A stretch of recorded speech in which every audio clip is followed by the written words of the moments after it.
विद्यार्थी मित्रांनो नमस्कार। इयत्ता 9वी राज्यशास्त्र विषयातील 5वा धडा भारत व अन्य देश याचा स्वाध्याय आज आपण सोडवणार आहोत। या धड्यामध्ये भारत व इतर देश यांच्यातील संबंध आणि त्याची राजकीय बाजू याविषयी माहिती आलेली आहे। चला तर मग सुरुवात करूया। पहिला प्रश्न आहे, दिलेल्या पर्यायांपैकी योग्य पर्याय निवडून विधाने पुन्हा लिहा। पहिलं विधान आहे, भारताशी आंतरराष्ट्रीय सरहद्द खुली असणारा देश टिंबटिंब आहे। तर या ठिकाणी पाकिस्तान, बांगलादेश, नेपाळ व म्यानमार हे पर्याय दिलेले आहेत। यापैकी नेपाळ हा पर्याय बरोबर आहे, त्यामुळे भारताशी आंतरराष्ट्रीय सरहद्द खुली असणारा देश नेपाळ हा आहे। पुढे दुसरा उपप्रश्न आहे, भारताशी तणावपूर्ण संबंध असणारे देश। आता भारताशी आपल्या काही देशांचे तणावपूर्ण संबंध आहेत। इथे आपल्याला पर्याय दिलेले आहेत, पाकिस्तान व चीन, नेपाळ व भूटान, म्यानमार व मालदीव आणि अफगाणिस्तान व अमेरिका। तर आपल्याला सर्वांनाच ठाऊक आहे, पाकिस्तान व चीन हे आपले असे शेजारी देश आहेत की त्यांच्याशी आपले संबंध तणावपूर्ण आहेत, त्यामुळे याचा योग्य पर्याय आहे पाकिस्तान व चीन।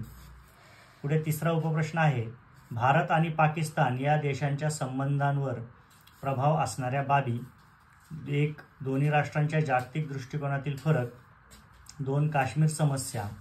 3. अण्वस्त्रविषयक संघर्ष आणि चौथा पर्याय आहे वरील सर्व समस्या। तर पाकिस्तान आणि भारत यांच्या संबंधावर प्रभाव टाकणाऱ्या गोष्टींचा विचार केला तर या तीनही गोष्टी त्याच्यामध्ये येतात, त्यामुळे वरील सर्व समस्या हा पर्याय इथे योग्य आहे। पुढे प्रश्न दुसरा आहे, पुढील विधाने चूक की बरोबर ते सकारण स्पष्ट करा। यातील पहिलं विधान आहे, दक्षिण आशियाई राष्ट्रांमध्ये भारताचे स्थान महत्त्वाचे आहे।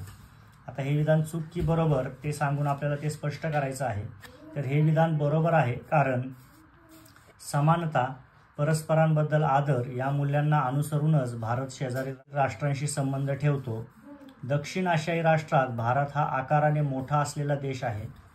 आर्थिक आणि तंत्रज्ञानाच्या दृष्टीनेही भारत शेजारी राष्ट्रांपेक्षा अधिक विकसित देश आहे, म्हणून दक्षिण आशियाई राष्ट्रांमध्ये भारताचे स्थान महत्त्वाचे आहे। इथे भारताचं स्थान महत्त्वाचं असण्याचं कारण आपण इथे स्पष्ट केलेले आहे।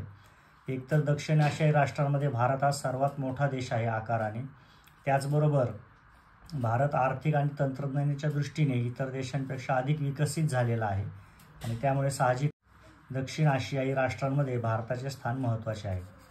पुढे दुसरं विधान आहे, भारत चीन संबंध मैत्रीपूर्ण आहेत।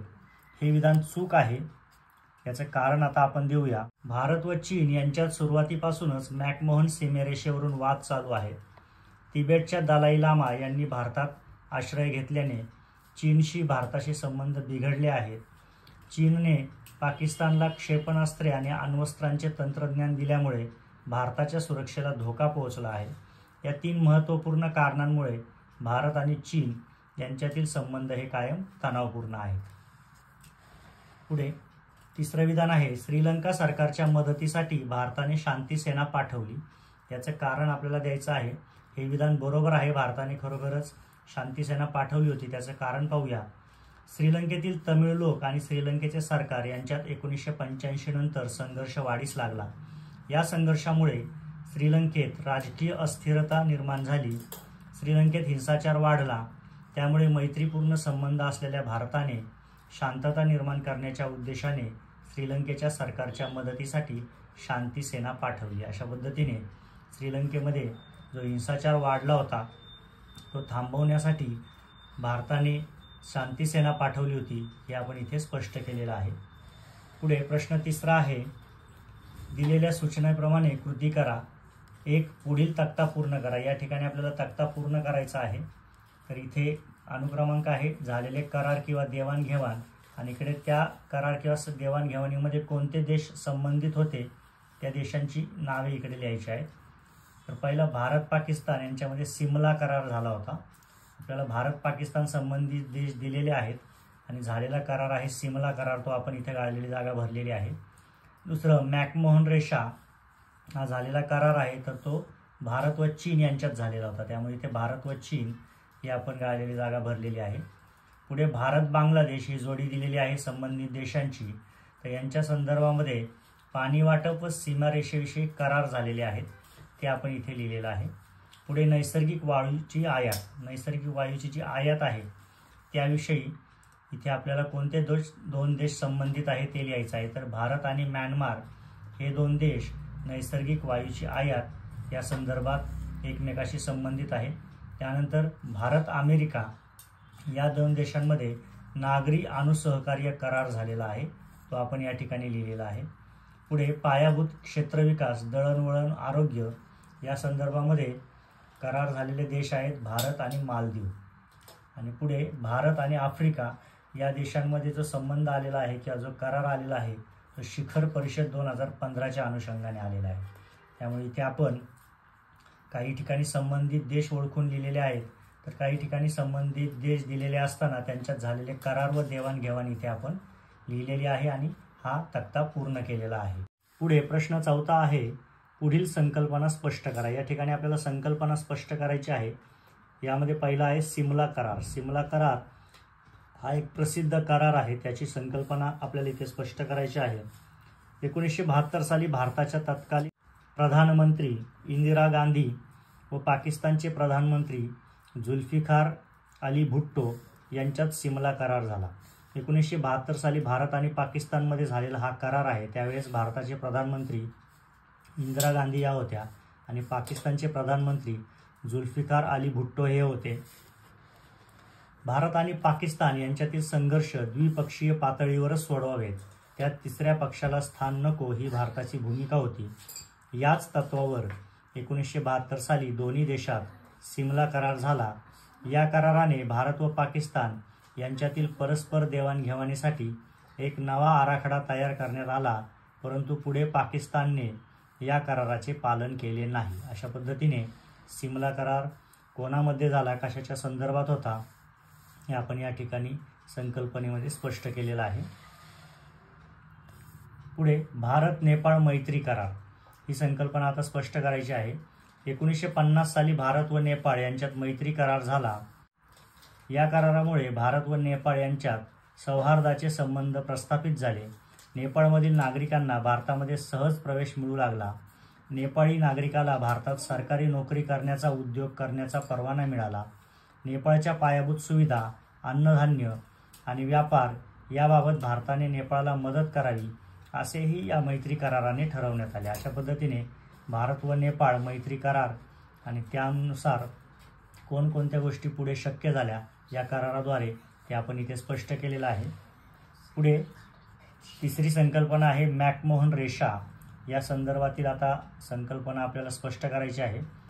ब्रिटिश काळातच भारत आणि चीन यांची मॅकमोहन ही आंतरराष्ट्रीय सीमारेषा निश्चित करण्यात आली. जेव्हा आपल्यावर ब्रिटिशांचं राज्य होतं त्यावेळेसच मॅकमोहन रेषा ही आंतरराष्ट्रीय सीमारेषा भारत व चीन यांच्या दरम्यान निश्चित करण्यात आली होती. चीनला ही सीमारेषा मान्य नाही. या सीमारेषेवरून चीन आणि भारत यांच्यात वाद आहेत. चीनच्या मते अक्साई चीन आणि मॅकमोहन रेषेच्या दक्षिणेकडील अरुणाचल प्रदेश हा चीनचा भूप्रदेश आहे.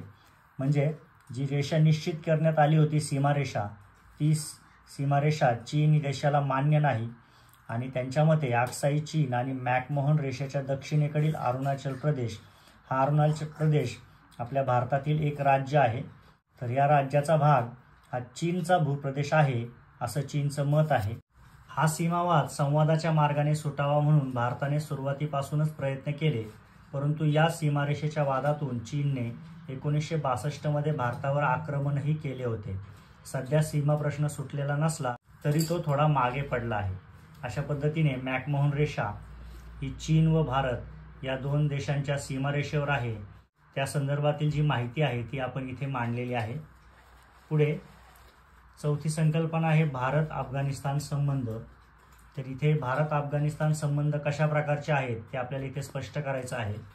तालिबान या दहशतवादी संघटनेच्या हिंसक कृत्यांमुळे अस्थिर असलेल्या अफगाणिस्तानाशी भारताचे मैत्रीचे संबंध आहेत.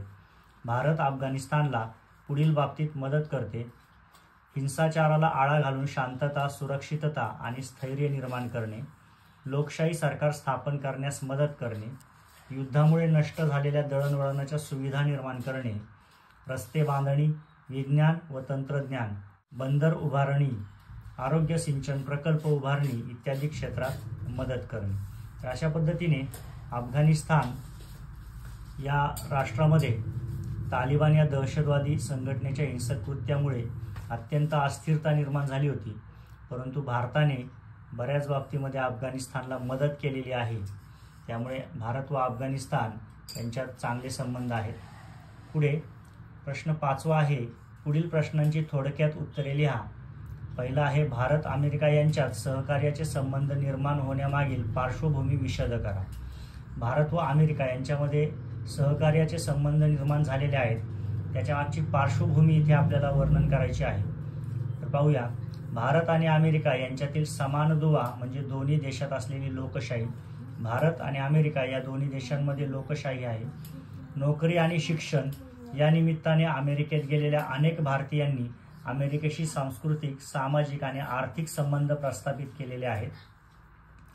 अमेरिकेमध्ये भारतातील बरेचसे लोक नोकरी आणि शिक्षणासाठी गेलेले आहेत आणि त्यामुळे साहजिकच अमेरिकेशी सांस्कृतिक, सामाजिक आणि आर्थिक पातळीवर भारताचे सहसंबंध वाढलेले आहेत.